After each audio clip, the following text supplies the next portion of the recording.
En la Biblia encontramos más de 300 referencias hablando de que Cristo viene pronto. Cuando se levantó la iglesia profética, después de 1844, un pueblo que tiene un mensaje especial para el tiempo del fin, según Apocalipsis capítulo 14, versículos 6 al 12, tenía no solamente entre su mensaje, sino entre su nombre, decir de que Cristo vuelve pronto. Tanto así que entre el saludo principal se decía, Maranata, Cristo viene, Cristo está regresando. Probablemente tú has escuchado acerca de la venida de Jesús mucho tiempo. Tus padres, tus abuelos, tus antepasados, todos hablaron de que Cristo regresa. Y a medida que el tiempo pasa y nos acercamos al tiempo del fin, parece que esa fuerza y esa proclamación está disminuyendo. Sin embargo, las señales están aumentando. El libro de Mateo capítulo 24 nos menciona algunas señales que acontecerían y que éstas anunciarían que Cristo regresa. Mateo 24, hoy se está cumpliendo en nuestro tiempo. Hambres, guerras, terremotos, pestes, mas Jesús dijo, esto solamente será el principio de dolores, porque el libro de Apocalipsis nos muestra la gran angustia, la gran tribulación y la ira de Dios sobre aquellos que no recibieron aquel sello que Él tiene para dar. Hoy vamos a hablar acerca de ese punto culminante. Todo Apocalipsis terminó toda visión terminó con la venida de Jesús. Y vamos a hablar sobre ese punto. ¿Cómo vendrá Jesús? ¿Para qué vendrá Jesús? ¿Con quién vendrá Jesús? ¿Cuál es el motivo de su regreso? ¿Y cómo vamos a ir al cielo para vivir con Él? Bienvenido una vez más. Bienvenido a Biblia Fácil, un grande abrazo para ti que estás viendo el programa en diferentes lugares de Sudamérica, Centroamérica, Norteamérica o en cualquier lugar del mundo. Dios te bendiga, gracias por permitirnos acompañarte cada semana y gracias también porque nos esperas como siempre, allí con Biblia en mano. Bienvenidos amigos, estamos llegando a la parte final aquí de nuestra temporada. Por este lugar ya pasaron muchas personas y todos nos emocionamos cada vez que llegamos a este punto culminante porque nuestra razón de existir como cristianos es la proclamación de un evangelio. Y la proclamación del evangelio tiene que ver con la buena nueva, con aquella esperanza del regreso de Jesús. Nuestra esperanza se enfoca en que Cristo vendrá para poner fin a la muerte, al dolor, al pecado y sus consecuencias. El diablo ya está vencido, mas falta ser destruido. Y cuando sea destruido el diablo, será destruido el pecado, será destruido la muerte, todo tendrá un final. Y a ese punto hoy vamos a llegar y vamos a dejar que la Biblia pueda respondernos cómo acontecerá ese momento tan solemne de la historia. Para ello, vamos a cerrar nuestros ojos y vamos a pedir la dirección divina. Querido Dios, gracias porque tenemos una vez más el privilegio de ver tu palabra y de poder en este momento, a través de ella, visualizar ese momento grandioso de la historia. El mayor acontecimiento. Ese primer acontecimiento sucedió cuando tú tocaste la tierra para morir por el ser humano. Mas el segundo acontecimiento más grande del universo será cuando tú vengas a llevar a tus hijos. Y hoy queremos ver cómo será ese momento especial. Y ayúdanos a estar preparados, Señor, para que cuando regreses, todos podamos estar junto a ti. Toma nuestra vida, que tu Santo Espíritu una vez más lleve a la comprensión de tu palabra, en el nombre de Jesús. Amén. El regreso de Jesús. Muchos libros, películas, Hollywood tiene un papel muy importante en este tiempo, ¿verdad? De poder sembrar en la mente de todo el mundo conceptos. Lo que se ve en una película se cree que es real, que así va a suceder. Muchos se levantaron en estos últimos tiempos para profetizar un final del mundo. Entonces, de tiempo en tiempo, por allí algunos se alarman porque aparece alguna noticia y entre esas está un asteroide, va a aplastar el planeta, va a terminar con el planeta. Otras de esas dice una bomba nuclear va a acabar con el planeta. Y en fin, se habla acerca de que el mundo va a ser destruido. Una de las cosas interesantes es que el ser humano es consciente que el mundo está llegando a su fin. No necesita ser cristiano para que pueda ser consciente de eso. El planeta está desgastado y está devastado también. Cada vez la maldad aumenta, cada vez la naturaleza baja su fuerza, cada vez hay mayor dolor, y esto en lugar de mejorar, vemos que cada vez va de mal en peor. Sin embargo, hay muchos conceptos equivocados acerca de cómo terminará este mundo. Cuando vemos algunas películas acerca del tiempo del fin, vemos de que este mundo va a ser destruido de una manera que la Biblia no dice. Y hay mucha gente que cuando se habla de fin del mundo, la palabra fin le da tanto miedo, porque cree que el fin se trata de una destrucción total del planeta. Para los cristianos el fin del mundo es apenas el comienzo de la eternidad. Para nosotros la palabra fin no nos asusta, sino más bien es nuestra mayor esperanza. Mas tenemos que tener el concepto claro de cómo será ese fin, cómo vendrá Jesús. Gracias a Dios que Él nos ha dejado en su palabra situaciones o evidencias claras de cómo será su venida. Entonces hoy vamos a tocar algunos puntos importantes. ¿Cómo terminará la historia humana? Hay algunos que dicen que va a ser una bomba nuclear, un asteroide, o este mundo va a ser devastado, dividido, o por las condiciones climáticas, este mundo va, o nuestra generación o la humanidad va a dejar de existir por ello. Mas, nosotros vimos en el capítulo anterior que Jesús nos mostró que Él va a venir y va a venir en las nubes. Hay varias evidencias bíblicas desde el libro de Mateo capítulo 24 y Apocalipsis capítulo 1, de manera simbólica y literal diciendo yo vengo, y va a ser de una manera visible. Nosotros vimos en el capítulo anterior que la separación de aquellos que van a ir con Cristo y aquellos que van a ser destruidos en ese día final, no se hace cuando Cristo regresa, sino se hace antes del regreso de Jesús. Los dos pueblos ya están totalmente definidos.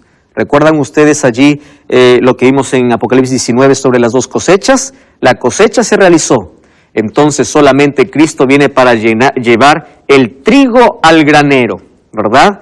El resultado de su palabra, el resultado del Espíritu Santo trabajando en el corazón, el resultado en las vidas transformadas, ahora están listas para ser glorificadas y vivir con Cristo por la eternidad.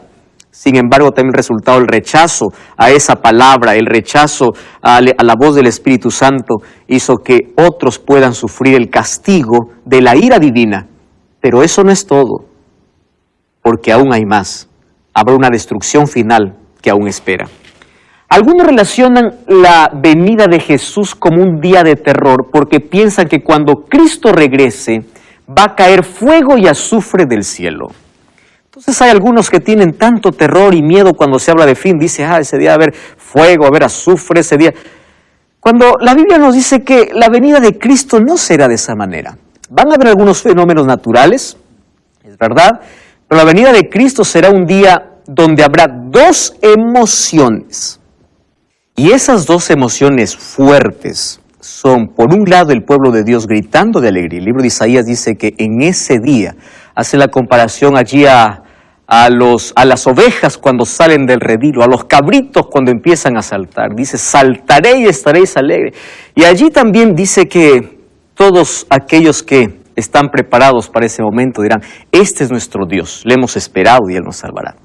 Por otro lado, aquellas otras personas que fueron rebeldes a la voz de Dios dirán, peñas, caed sobre nosotros y escondednos de aquel que está viniendo en las nubes de los cielos.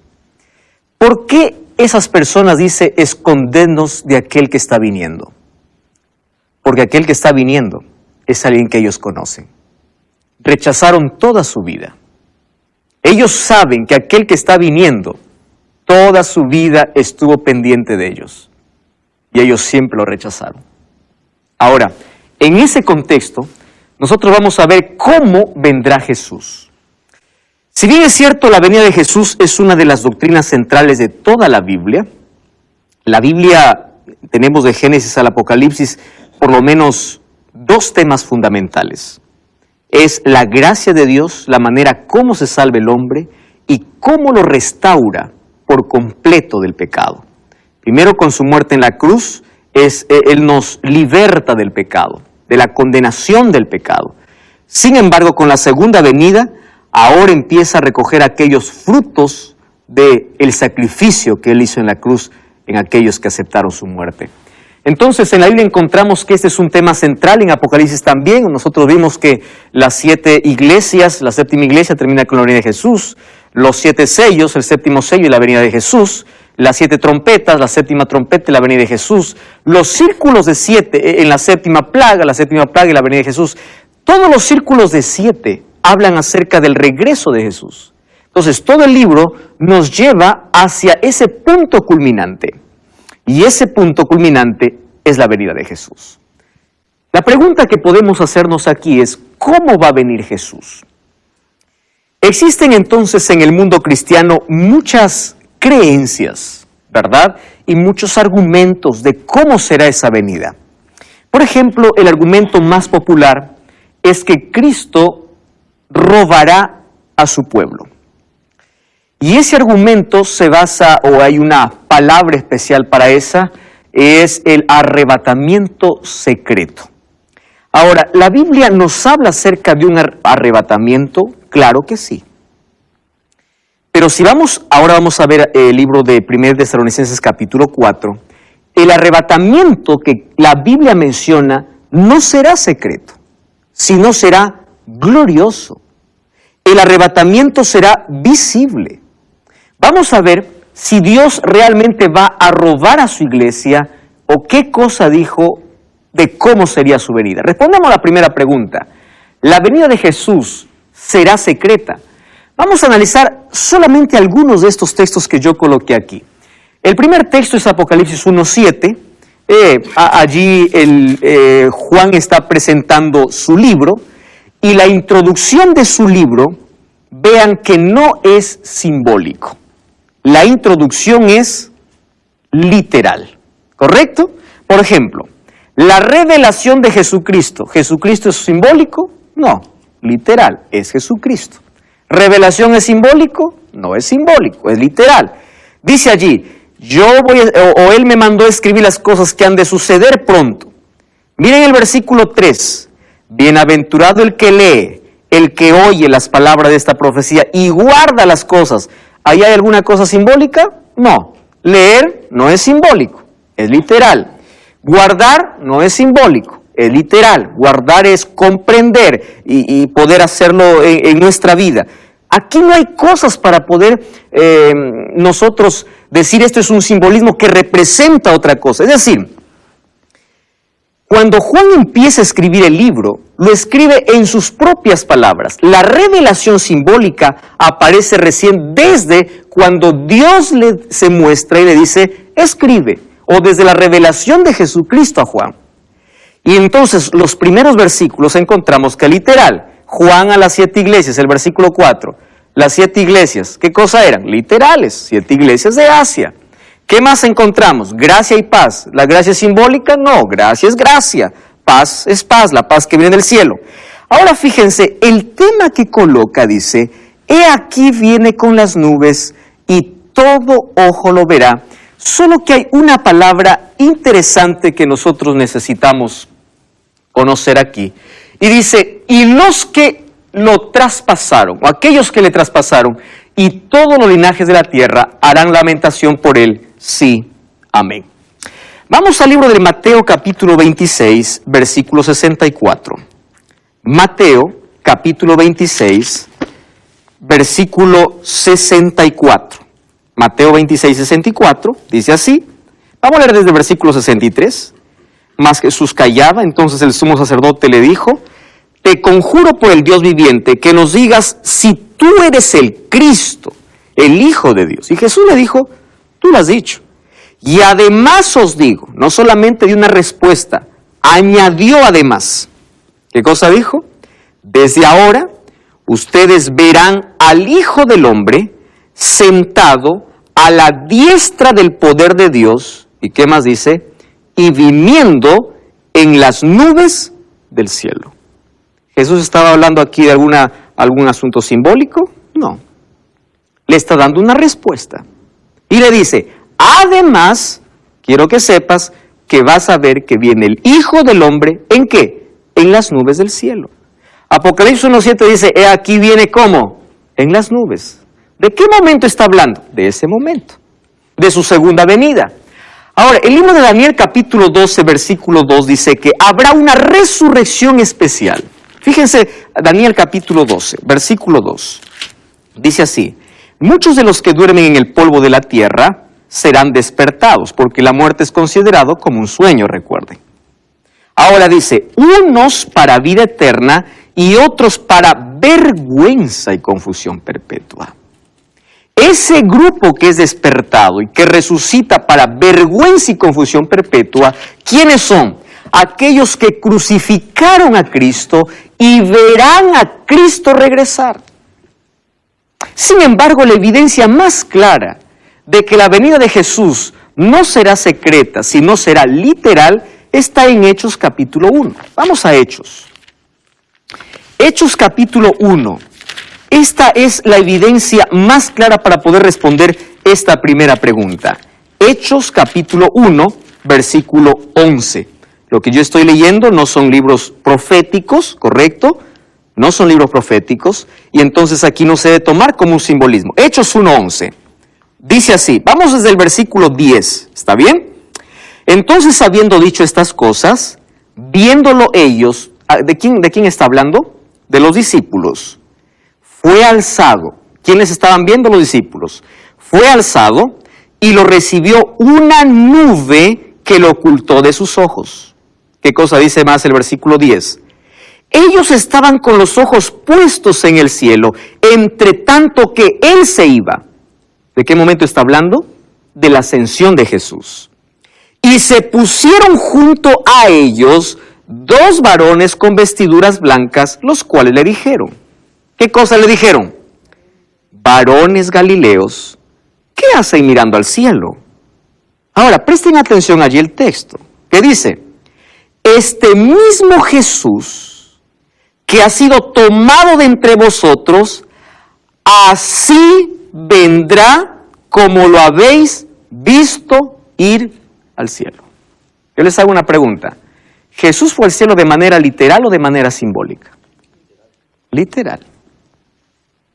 Entonces dice, ¿cómo fue? Ellos lo vieron. Tomando esto, Juan dice, todo ojo lo verá, porque cuando Jesús se fue, lo vieron. Ahora, solo que cuando Él regrese, todo ojo lo verá. Porque dice, así como lo habéis visto ir, así va a regresar.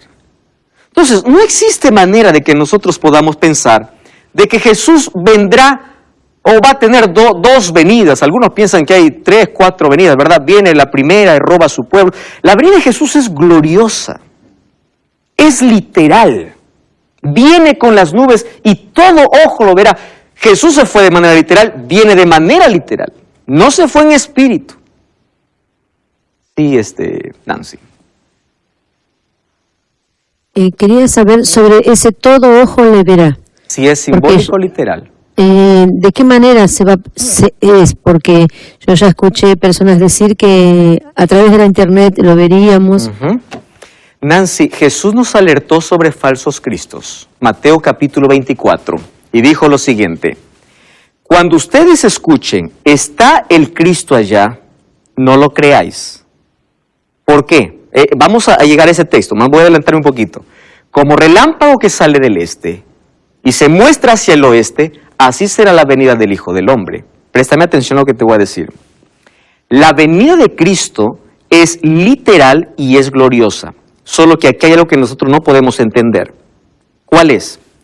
Nosotros, mientras aquí estamos de día, al otro lado están en oscuridad. Porque el sol no puede cubrir con su luz toda la tierra. ¿Correcto? Ahora, cuando Cristo regrese, todo lo van a ver de manera literal. Porque si aparece uno diciendo, Jesús llegó y está en Canadá, pero yo lo veo por televisión, Eso no es una manera literal. Cuando ellos estaban, cuando fue escrito el libro de Juan, de Apocalipsis y todos los libros, ellos no estaban pensando en internet ni en televisión. El evangelio sería difundido como un ángel que vuela de manera veloz a través de los medios de comunicación. Mas la venida de Cristo será literal y realmente todos lo verán.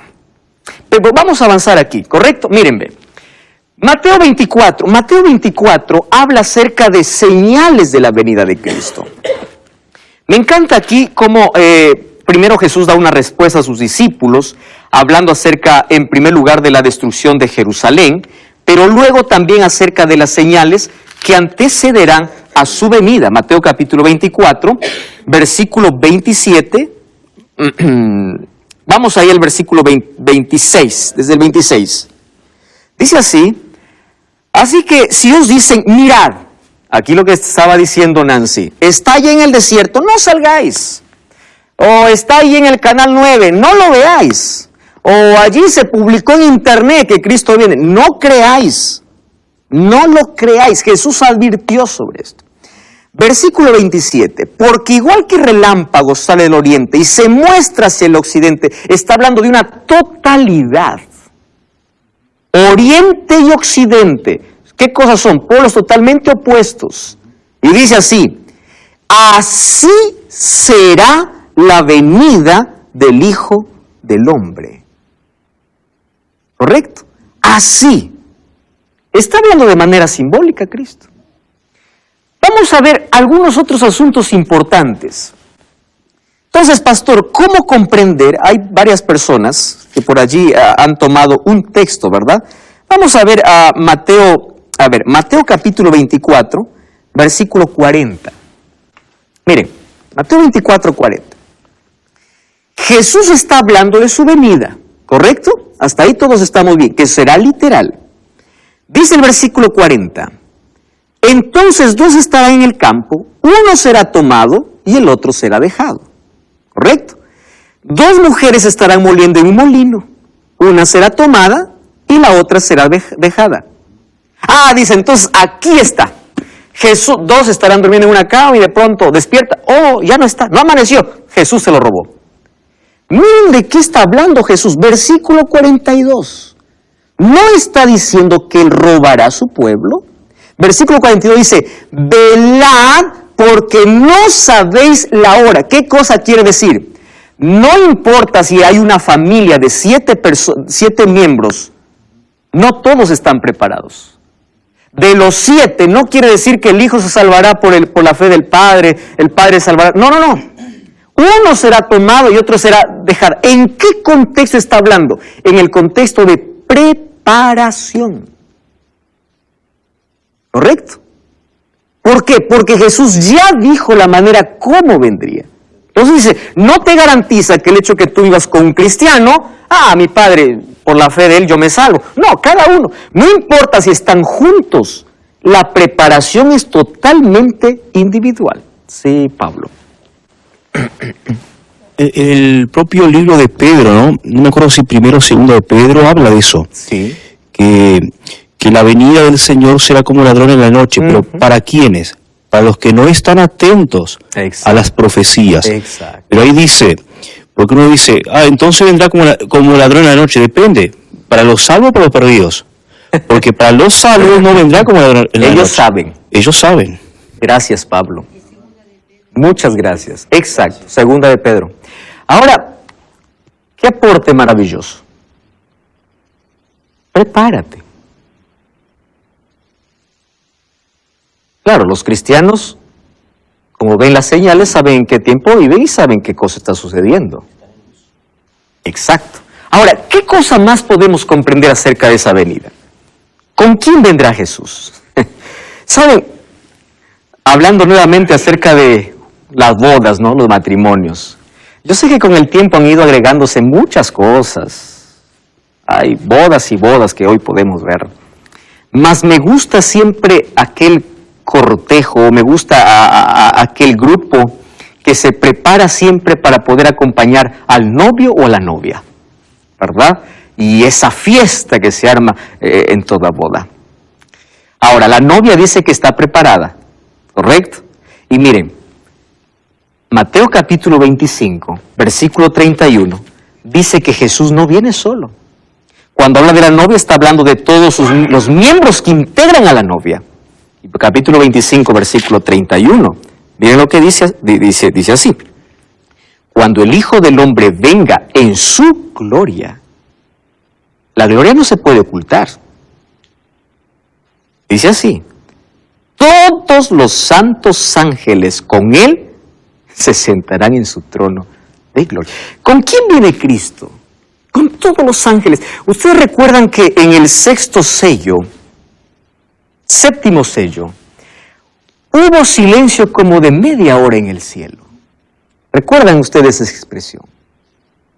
¿Por qué hubo silencio en el cielo? Si en el cielo día y noche los seres cantan. Aleluya, amén, gloria a Dios. ¿Por qué hay silencio si ellos no cesan de cantar? Porque ese es el momento cuando todos vienen y todos hoy se están preparando para recibirte. El cielo está deseoso de poder recibirte allá. Los ángeles están listos. Ahora nosotros estamos viviendo un momento apremiante, donde debemos tomar decisiones acertadas. Hoy estamos hablando acerca de la venida de Jesús, entonces la primera característica dijimos que su venida será literal, ¿correcto? No será simbólica. ¿Por qué algunos que dicen, no, a Jesús lo veremos con el ojo de la fe, ¿verdad? Otro dice, no, Jesús no se va a ver. O otro dice, Jesús ya está en espíritu y Jesús ya vino aquí a la tierra. No. La venida de Jesús, la segunda venida de Cristo es literal. Ahora, fíjense, vimos que con Jesús vendrán todos los ángeles. Además, ellos tienen una misión especial. Mateo capítulo 24. Vamos a Mateo capítulo 24, versículo 31. Allí dice así, Mateo 24, 31. Entonces enviará a sus ángeles con gran voz de trompeta y juntará a sus escogidos de los cuatro vientos. Cuando habla de los cuatro vientos, está hablando de la totalidad de la tierra. Nancy, aquí una vez más respondiendo tu pregunta. Los cuatro ángeles, dice que enviará a los cuatro vientos. La totalidad, su venida es literal, todo ojo lo va a ver, porque los cuatro ángeles se encargarán de ¿qué? De juntar a sus escogidos desde un extremo hacia el otro.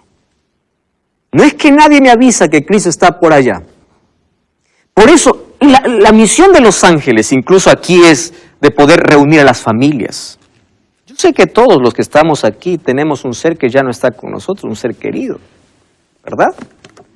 Padres han perdido hijos, personas que ni siquiera nos dieron tiempo para despedirnos porque la muerte nos arrancó de un momento para otro, tantas tragedias. Más ahora viene el momento de la reunión familiar. Yo sueño con ese día porque tengo seres queridos que ya quisiera verlos y volverlos a abrazar. Ahora, los ángeles reunirán las familias. Ahora, ¿cómo será este momento especial? Porque si la venida de Cristo es literal, ¿correcto? Aquí viene otra característica, que su venida será audible. ¿Por qué? Porque cuando Cristo venga, dice, habrá resurrección. Entonces, cuando habla de la resurrección, allí nosotros podemos derribar cualquier argumento de que cuando uno muere va al cielo o va al infierno. Porque si cuando una persona muere va para el cielo, ¿a quién va Jesús resucitar? O Jesús que lo va a decir, a ver alma, vuelve, aquí está disfrutando, pero vuelve, a ver, vamos a hacer una resurrección, de ahí nuevamente te traigo con el cuerpo. Es imposible. El término alma en la Biblia, según Génesis capítulo 2 y 7, es ser humano. Eclesiastés 12:7 dice que la muerte, ¿qué cosa es? El cuerpo vuelve al polvo, el espíritu, ¿cuál es el espíritu? Ese es aliento de vida, no hay nada más que salga del cuerpo. Entonces, habrá allí una resurrección. ¿Qué acontecerá con los justos muertos? Entonces, vamos a ver qué dice la Biblia. Me encanta este texto, créanme que es el texto que mayor esperanza ha traído a mi vida. Yo ya enterré a muchos seres queridos, mas este texto este texto hace que yo pueda hasta llorar de emoción, pueda emocionarme, alegrarme, porque sueño con este momento solemne. Cuando yo voy a un funeral, no dejo de leer este texto, me da esperanza. 1 Tesalonicenses capítulo 4, versículo 16. Miren lo que dice, capítulo 4, versículo 15. Os decimos esto en palabra del Señor, que nosotros que vivimos, que habremos quedado hasta la venida del Señor, ¿qué cosa dice? No precederemos a los que durmieron. Es decir, nadie va adelante al cielo. ¿Correcto? Nadie precede. No es que uno ya están disfrutando. Los únicos que están en el cielo son los 24 ancianos y las personas que nosotros vimos que Dios los arrebató. Enoc, Elías y Moisés. ¿Correcto? Ahora, fíjense aquí. Dice el versículo 16. El mismo Señor con voz de mando, con voz de arcángel y con trompeta de Dios descenderá del cielo y los muertos en Cristo resucitarán primero. ¿Cómo me encanta ese texto? El mayor seguro es morir en Jesús. Cuando alguien me pregunta y me dice, pastor, ¿cuándo viene Cristo? Le digo, hoy. ¿Por qué? Porque nadie sabe cuándo muere. Si uno hoy muere, Cristo vino para esa persona ese día. Porque ¿qué es la muerte? Es un estado de inconsciencia. Cierra los ojos. La próxima vez que lo abres será solo para ver a Cristo. Por eso es un sueño. Más aquí dice, los muertos en Cristo resucitarán primero. ¿Por qué dice primero? Porque habrá una segunda resurrección. Y esa segunda resurrección ya no es para salvación. No lo es. Bienaventurados los que forman parte de la primera resurrección. Eso vamos a ver ahora Pablo. Dice, ¿qué sucederá entonces con los justos vivos? Primera de Corintios. Vamos un poco atrás. Primera de Corintios, capítulo 15, versículo 52. Entonces, ¿qué hay de aquellos que viven? No murieron, pasaron por la gran tribulación, mas ellos no murieron. 15:52. Miren lo que dice ahí el texto. 1 Corintios capítulo 15, versículo 51. Vamos al 51. Os digo un misterio, no todos moriremos, pero todos seremos transformados. En un momento, en un abrir y cerrar de ojos, a la final trompeta. ¿De qué trompeta está hablando? Exacto, de esa séptima trompeta. De esa trompeta que despierta a los muertos. ¿Qué cosa dice? En un abrir y cerrar de ojos, seremos transformados. A la final trompeta, porque se tocará la trompeta. Los muertos serán resucitados. ¿Cómo resucitarán los muertos? Incorruptibles. ¿Qué significa incorruptible? Perfectos. Aquellos que murieron con limitaciones, ¿cómo se despiertan? Perfectos. Y aquellos que están vivos, ellos son, ¿qué cosa? Transformados. Ese es el momento de la glorificación donde el himno del vestido de la novia brilla. ¿Por qué? Porque no hay más rastro de pecado. Allí Jesús nos libra de la presencia del pecado. Ahora no. Cuando Él venga, en el momento de la glorificación, de la transformación. Ahora fíjense, si los muertos resucitan y los salvos son transformados, ¿quién fue arrebatado antes? Nadie. ¿Comprenden esto? Por eso es que no existe arrebatamiento secreto. Porque si los muertos resucitan cuando Cristo venga y los que están vivos allí son transformados, quiere decir que nadie fue arrebatado antes. La Biblia es clara al respecto. Número 2. ¿Qué sucede con los impíos? Apocalipsis 25, el texto que Pablo ya me ganó allí en mencionar. Apocalipsis capítulo 20, versículo 5. Dice así la Biblia. Fíjense, pero los otros muertos, ¿cómo es que los muertos están clasificados aquí? Los otros muertos no volvieron a vivir hasta que se cumplieron 1000 años. Quiere decir que hay 2 clases de muertos y hay 2 resurrecciones diferentes. Los que murieron en Cristo resucitan primero y los otros esperan 1000 años. ¿De qué está hablando? Eso vamos a ver en el próximo capítulo de Biblia Fácil, cuando hablemos acerca del milenio. Bienaventurado el que tiene parte, dice, en la primera resurrección. La segunda muerte no tiene poder sobre ellos, claro, porque ya resucitaron y están salvos para siempre, sino que ellos serán sacerdotes de Dios y reinarán con Cristo 1000 años. Gloria a Dios por eso. Ahora, vamos a lo siguiente. ¿Qué sucederá con los impíos vivos? Según Tesalonicenses 2:8 dice, entonces se manifestará aquel malvado, a quien el Señor derrocará con el soplo de su boca y destruirá con el esplendor de su venida. Es decir, los impíos, aquellos que rechazaron a Cristo, solamente morirán con el resplandor. Pregunto, ¿cae fuego allí? No. ¿Qué cosa sucede con los impíos? Mueren. Pastor, ¿y en qué momento cae fuego y azufre para purificar la tierra? Eso vamos a ver en el próximo capítulo. Jesús cuando viene solo viene para llevar a sus hijos. ¿Correcto? Cuando dice aquí vengo pronto y mi galardón conmigo. El premio. Yo les pregunto, ¿qué premio necesita el hombre? ¿Hizo algo para merecer un premio? Nada. Pero dice, vengo con tu recompensa. ¿Cuál es la recompensa? Unos para vida eterna, y la recompensa del otro sería consecuencias de su rechazo abierto hacia Dios. Ahora, nosotros, ¿qué más podemos saber acerca de la venida, o necesitamos conocer de la venida de Jesús? ¿Existe alguna fecha para la venida de Jesús? Pablo, tú ya escuchaste allí en tu ciudad, allí en tu iglesia, cómo algunos ponen fechas de tiempo en tiempo para decir que Cristo está viniendo. Y es lamentable, ¿verdad?, cuando uno ve a un grupo de personas y tiene la convicción necesaria, y ya varias fechas se han dicho acerca de que el mundo va a terminar o que Jesús viene. Hay algunos, desde Guillermo Miller, y cuando Guillermo Miller se le preguntó y le dice, ¿tú por qué pusiste una fecha si la Biblia dice la venida de Jesús nadie lo sabe? Entonces él decía, sí, pero Jesús es Dios y Dios sí sabe. Entonces, bueno, él colocaba allí algún argumento para poder respaldar allí su idea. Sin embargo, Jesús fue claro al respecto.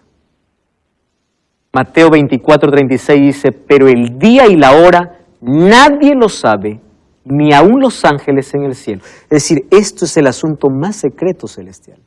Ahora, presten atención aquí. La venida de Cristo está marcada. Está marcada. Jesús sabe en qué momento. Dios sabe en qué momento. Pero no es menester revelar eso al ser humano. Por eso es que en ningún momento dijo cuándo vendría. ¿Por qué creen? Dios nos explicará en el cielo muchas preguntas que yo tengo que hacerle, ¿verdad? Y yo sé que todos nosotros tenemos que hacer tantas preguntas a Dios, misterios que aquí no son resueltos. Pero ¿ustedes creen que hubiese sucedido si Jesús nos hubiese dicho el día y la hora que Él viene? ¿Cómo somos los seres humanos? Para dar un examen, ¿cuándo estudiamos, Gabriel? Y la última noche, ¿verdad? Yo me amanezco porque mañana tengo examen. Jesús hubiese dicho, yo vengo el 2018. Nadie me entienda que estoy poniendo una fecha, estoy poniendo una hipótesis porque hay por ahí personas que pueden tomar una palabra que yo digo y pueden sacar cualquier cosa. Y voy a decir que yo he dicho que Jesús viene en el 2018. Vamos a imaginar, ¿verdad?, que Jesús dijo, yo vengo en noviembre del 2018. La gente dijera, pues falta para noviembre, ¿no? Falta. Yo me voy a arrepentir, voy a disfrutar todavía la vida, y me voy a arrepentir ¿cuándo? En octubre. Bueno, un mes puede ser. O bueno, tantas otras cosas nosotros podemos decir. Pablo. Ese texto ahí es un poco, o hacen polémica, ¿no? Lo que son los arrianos, para negar la deidad de Jesús, diciendo, si Jesús no sabía, Él no puede ser Dios, porque Dios sabe todo. Pero hay que entenderlo dentro del contexto de la unión hipostática de Jesús. Cuando Jesús, Él limitó, por decirlo de alguna forma, o cubrió, tapó su deidad, y Él respondió como hombre, como humano. Y no, o sea, no desde su deidad, o sea, como que Él no usó mucho sus prerrogativas divinas en La mayor tentación para él era usar sus prerrogativas aquí en la tierra, mas no lo usó. Más en este contexto dice esto: no conviene saber a nadie. No es menester saber a nadie. Solo el Padre lo sabe. Entonces, en otras palabras, no me insistas que yo te diga algo. No te voy a decir. Sí, Walter. Sí, yo me estaba recordando la fecha que pasó en el año 844, que también ahí fue un chasco, ¿no? Sí. Ahí está. Más eso estaba profetizado. Recuerdas que primero el mensaje era dulce y luego amargó. Sin embargo, esa profecía nos llevaba a un evento importante. Guillermo Miller y todo el grupo no estaba equivocado en la fecha, estaba equivocado en el evento. Porque no era la fecha en sí, era el evento. Cristo no volvía. En el cielo estaba iniciándose un juicio. Ese tema de 1844, ¿no? Muchas personas, no sé si por ignorancia o qué, hasta acusan a la Iglesia Adventista o a Guillermo Miller de falso profeta, ¿no? Pero hay que tener dos cosas. Primero, que no profetizó nada, porque lo que hizo fue una interpretación. Exacto. Y segundo, era muy común en aquella época los cristianos en todos los ámbitos denominacionales tratar de descubrir la fecha bíblicamente. Una cosa es una interpretación y otra es profecía. Es una profecía. Querido Pablo, recordemos además que lo que llevó a un reavivamiento en ese tiempo, a saber sobre cuándo vendría Jesús, era por los acontecimientos que ocurrieron en ese periodo. 1798, el Papa fue prisionero. 1833, meteoritos cayeron del cielo, estrellas cayeron del cielo. 1755, el gran terremoto de Lisboa. El día oscuro de la historia, 19 de mayo de 1780. Tantos acontecimientos, como hoy, ¿verdad? Entonces la gente dice, bueno, esto nos lleva a algo. Algo está ocurriendo, algo va a ocurrir. Entonces era común en ese tiempo ver, hay un despertar para saber qué cosa está bien. Entonces ahí Guillermo Miller llegó a una fecha. La fecha era correcta, mas el evento no era correcto. No podemos saber la venida, cuándo viene Jesús. Sin embargo, ¿cuáles serán las condiciones de vida después de la venida de Jesús? Lo más lindo en Apocalipsis capítulo 21, versículo 4. Allí dice que una de las cosas que serán destruidas es la muerte, porque no habrá más lágrimas. Nuestro mayor enemigo aquí es esa consecuencia del pecado. Es la muerte, es el sufrimiento.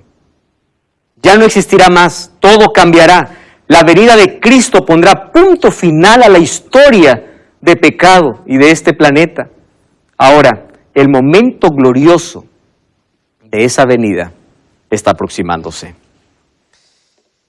Me encanta la idea, me encanta ver algunos carteles, algunos lugares donde pone la imagen de Jesús y dice, Cristo viene pronto. Sin embargo, la palabra pronto parece ser muy larga. En nuestros tiempos parece ser muy larga.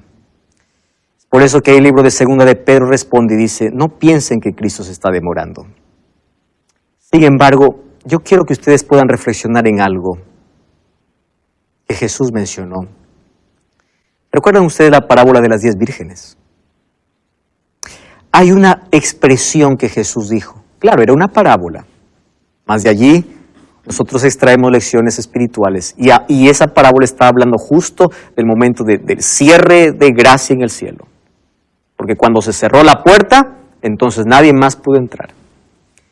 Dice, tardándose el esposo. ¿Es que Dios se tarda? No.